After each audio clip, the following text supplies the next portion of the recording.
Some people look calm from the outside, but inside their mind is like a storm. Have you ever met someone who gets angry at the smallest things? Or maybe that someone is you. Today I want to tell you a story about a farmer named Ramen. He had everything people dream of: land, money, respect. But he was a slave to one thing: his anger. If a worker made a mistake, he shouted. If his child spilled water, he screamed. People didn't respect him. They feared him. Until one day an old woman taught him a lesson without using big words or holy books. Not through lectures, but through a simple cup of tea. What happened next changed his life forever. And if you truly listen, it might change yours too. So sit back and let me tell you the story of the angry farmer who discovered inner peace. Music.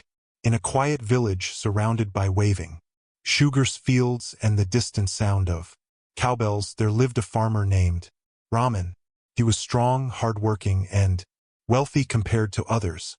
His fields produced the finest crops and his oxen were the biggest in the village. But despite all his success, there was one thing Ramen could never control: his anger. He shouted at workers, slammed doors, threw tools when things went wrong. Even his family trembled when he walked into the house. Children ran away when they saw him coming. Women whispered, "He has everything except peace." One morning while Ramen was working in the field, one of his workers accidentally broke a wooden plow. Ramen's face turned red. "Useless fool," he yelled, grabbing the broken piece and throwing it aside. "Do you know how much this costs?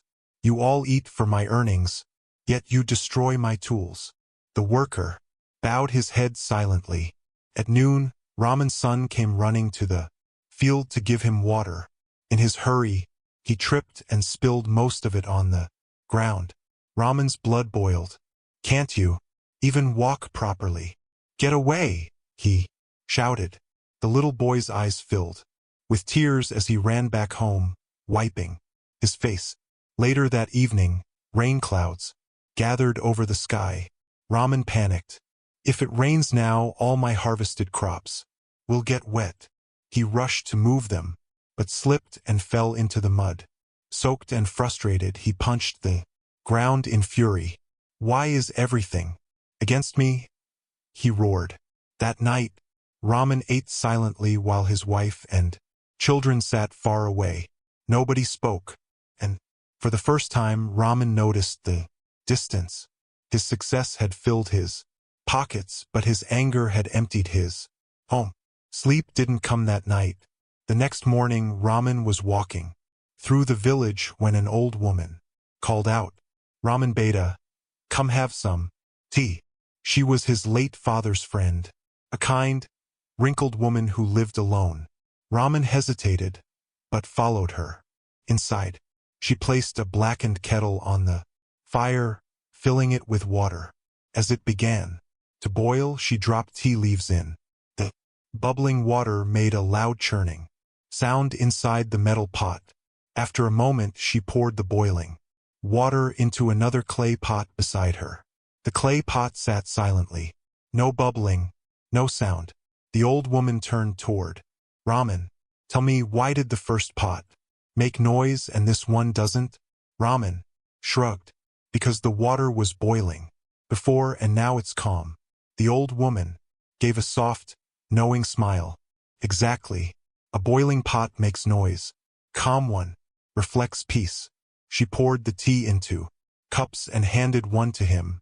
"You, my son, are like that boiling pot, always bubbling with anger, making noise everywhere you go. But what has it brought you? Respect or fear?" Ramen slowly lowered his eyes. The old woman continued, "Do you know what real strength is? Not lifting heavy loads, not earning the most money. True strength is controlling the fire inside your mind. When your heart becomes calm, like still water, only then will you taste peace." Her words echoed deeper than any advice he had heard before. That day, Ramen went home quietly. In the evening, when his son hesitated near the door, Ramen softly called, "Come sit beside me." The boy's eyes widened. Slowly he sat down. Ramen placed his hand gently on his head. "I'm sorry." The boy blinked. It was the first time he had heard those words from his father.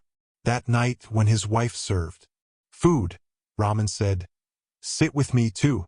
Tears filled her eyes silently.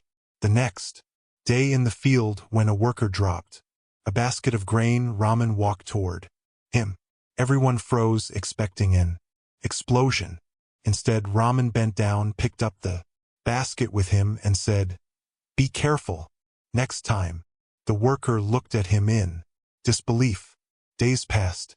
Ramen wasn't completely changed.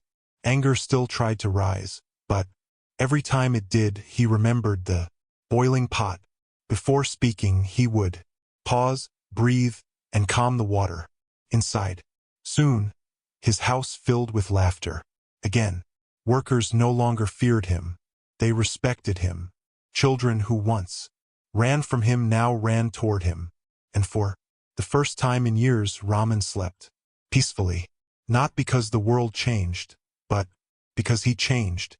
Moral of the story: true peace isn't found by controlling others. It is found by calming the fire within yourself.